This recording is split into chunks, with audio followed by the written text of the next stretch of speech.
What is going on, everybody? What is happening? Welcome back to another episode of 6 for 1.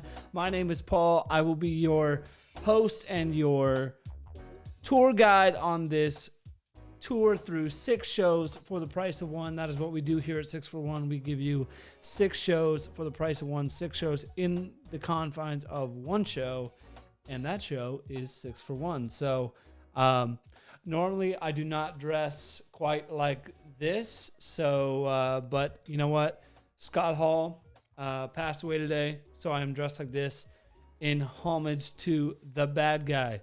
Hey yo. So rest in peace, Scott Hall. That man is a legend.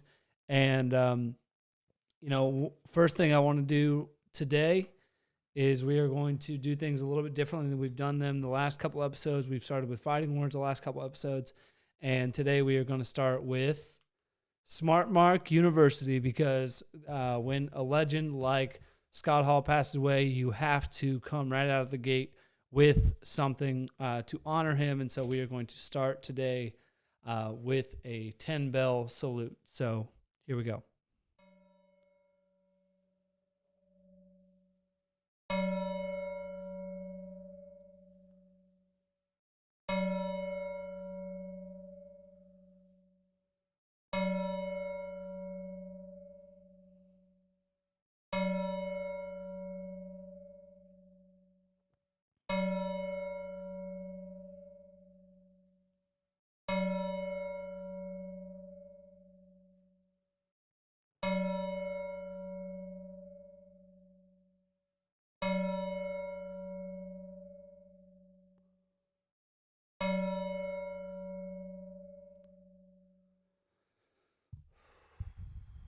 Heavy day in the wrestling world today. Scott Hall, he had a hip procedure done a couple days ago, and had apparently, who knows what the reporting is, if it's accurate or whatnot, but and the reports have said that he had either 3 heart attacks or just some major complications, was put on life support, and then today was taken off of life support and passed away earlier today. So today we are going to cover, for Smart Mark University, we are not going to cover anything other than the man himself, Razor Ramon Scott Hall. Scott Hall is the man, right? He's the man. He had, his legacy will live on forever, and his impact is still being felt in the wrestling world to this day. So we're going to start in, obviously Scott Hall came up in the 80s in the wrestling world. So he was on the indie scene and doing all that. And then, he goes to WCW, and he's the Diamond Stud, and he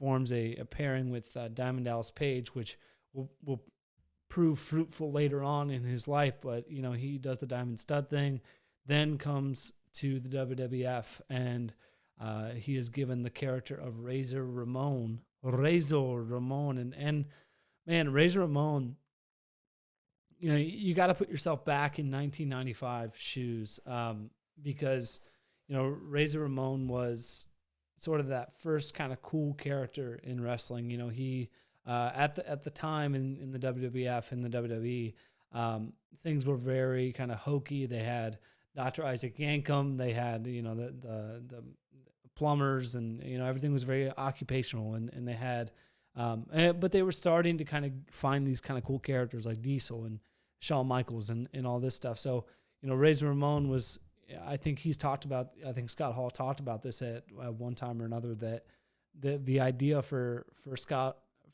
Razor Ramon and Scott Hall's character in the WWF was they wanted him to be like a Miami Coke dealer, and they wanted him to have that kind of edge to him, where he's the bad guy and he's got the toothpick. Oh, I should have got a toothpick. But no, he's in Miami. They filmed those really cool vignettes back in the day of Scott Hall and what's up Chico, and sitting at a restaurant, and just all that was just such good shit. And, you know, he was kind of that first cool character. And then, you know, he obviously when he's in the WWF, he links up with Shawn Michaels, Kevin Nash, 1-2-3 Kid. And you know, one thing that goes kind of unnoticed and maybe unappreciated about Scott Hall was he was very selfless. He did jobs for a lot of people. You know, he had that thing with 1-2-3 Kid where, you know, 1-2-3 Kid was, you know, X-Pac, Sean Waltman was sort of a jobber at the time and just kind of was coming in and he was an enhancement talent, which is what they had at the time, which was, you know, these guys that would come in and work with the big stars to make them look really good. But it didn't do much for those enhancement talent guys. And Scott Hall was very selfless and let 1-2-3 Kid, Sean Waltman, X-Pac, whatever you want to call him. He was 1-2-3 Kid at the time. He let him get that win over him and let him kind of have his moment on network television and on Monday Night Raw. And that was a big deal at that time. And, you know, stuff like that is what makes you really, you know, what makes you appreciate Scott Hall, because he was looking out for the business. He wasn't, you know, a selfish guy. He wasn't just about himself. He had moments like that where he really showed that, you know, it's not just about him. And, you know, that's pretty dope. And then, you know, you get to the, you know, obviously the curtain call happens and he comes out with Shawn and Hunter and Kevin Nash and they do the big brouhaha in Madison Square Garden, which was sort of that first time that the curtain was pulled back in the wrestling world. And this was May in '96, and Razor and Scott and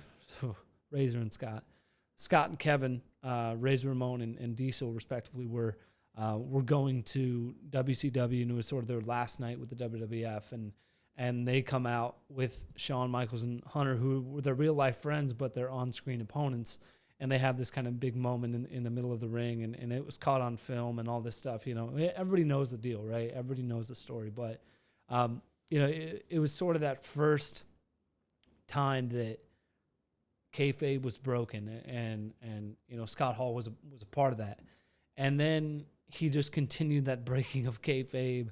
You know, going to WCW and showing up on that Nitro and coming down to the ring, going, "Hey yo," interrupting that match with you know, Steve Dahl, and I just remember whoever was on commentary. I think it was, I mean, obviously Shivani was on commentary, but you know, Steve Dahl was trying to get some offensive going, and then wait, what the hell is he doing here, and all that stuff, and it was such a cool thing, and he comes out in that denim, you know, that denim jumpsuit, and you know, he's doing the Razor for sure, and you know, "Hey yo, you know why I'm here," or no. Man, it'd be nice if I could do it right?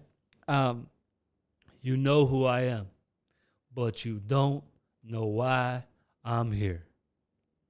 And just that set it off. And just that was like, man, had everybody shit in their pants, because it's like, oh, you know, is he being sent here by the WWF to WCW to kind of invade? And they did that whole invasion angle with him and Kevin, and you know, powerbombing Eric Bischoff through the floor, and all the stuff that they did during that time, and then to have Hulk Hogan join the NWO and join Scott and Kevin as the outsiders and form the NWO, and then they go on that legendary run through from '96 to '98 when it started to get kind of watered down, and Scott Hall was a big part of that. You know, Scott Hall.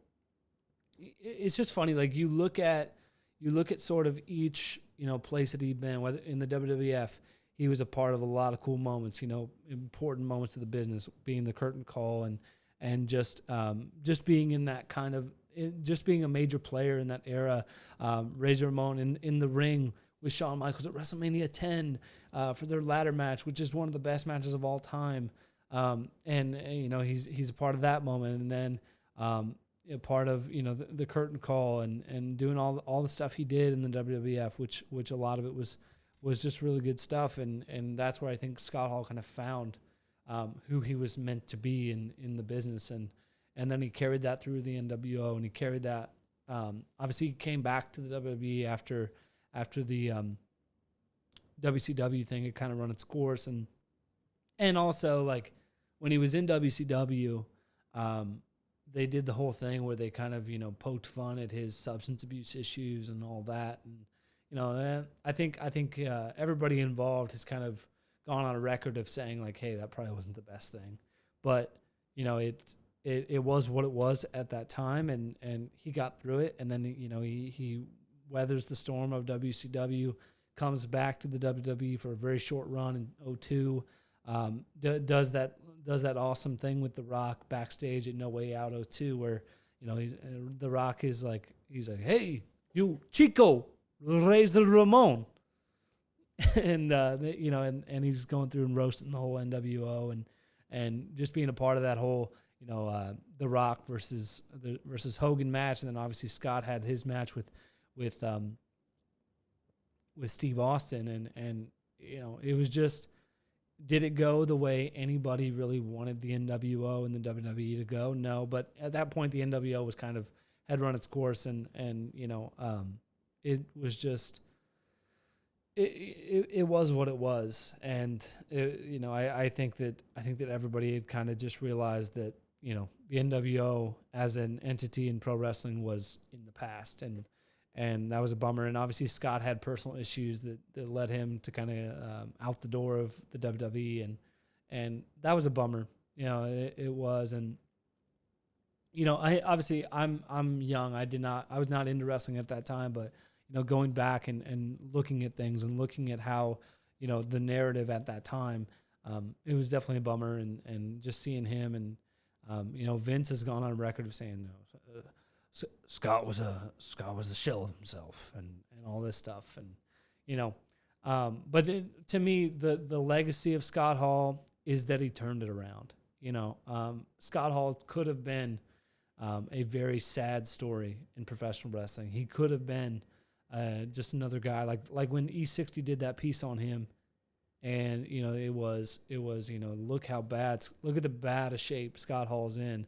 I think that was in 2011, and then you fast forward 2 years, and DDP gets a hold of him. So there again, that thing from WCW, DDP gets a hold of him, and they go through, and and Scott really changes his life, and he's getting he gets inducted in the Hall of Fame, and he's down at NXT helping the young guys, and he's on the WWE documentaries, he's on the programming for the WWE, and just doing a lot of that stuff. And I just heard Scott on 83 Weeks with Eric Bischoff this past summer, and it was really cool to hear from him. And it just sucks that he's now not with us anymore. It's a bummer. So,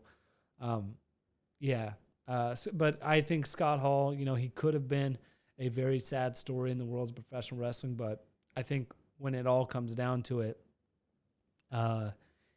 he should be remembered as a positive story, and an example of, hey, it doesn't matter, it doesn't matter how old you are or anything like that, you can turn it around.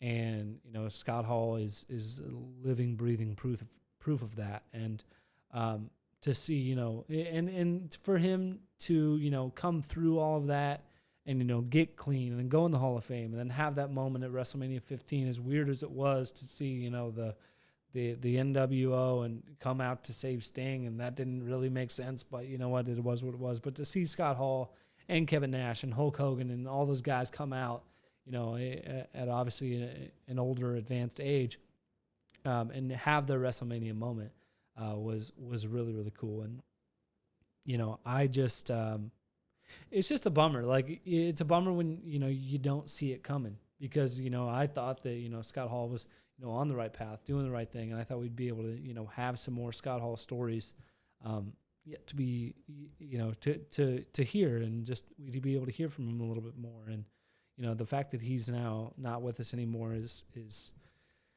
very sad, and thoughts and prayers go out to his family and everybody involved. It sucks. It really does. And for me, Scott Hall, I talked about this on the last episode, actually, that sort of my evolution of my own Instagram account is partly due to Scott Hall, because I remember him saying, body gimmicks don't work, and all that stuff, and you know, I have a hard time doing Scott Hall's voice, but body gimmicks don't work, and it's the first thing to go, and don't make your body your gimmick, and all of that. And as a 24, 25-year-old, and being in decent shape, I was making my body my gimmick. And then that was just sticking in the back of my mind, like, don't make your body your gimmick. Don't make your body your gimmick. And so Scott Hall, for me, man, he's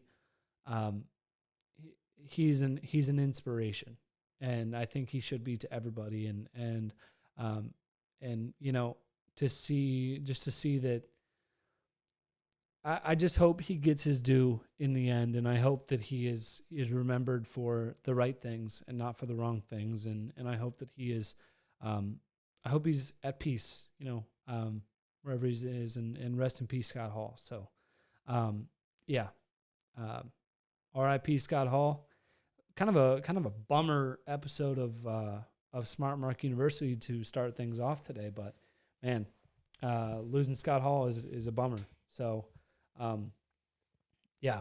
But now we are gonna we're gonna revisit Scott Hall here in a few segments. At the end, we're gonna visit Scott Hall as a part of our mentality segment, which we have renamed. So, but as a part of our mentality segment, we're gonna revisit Scott Hall.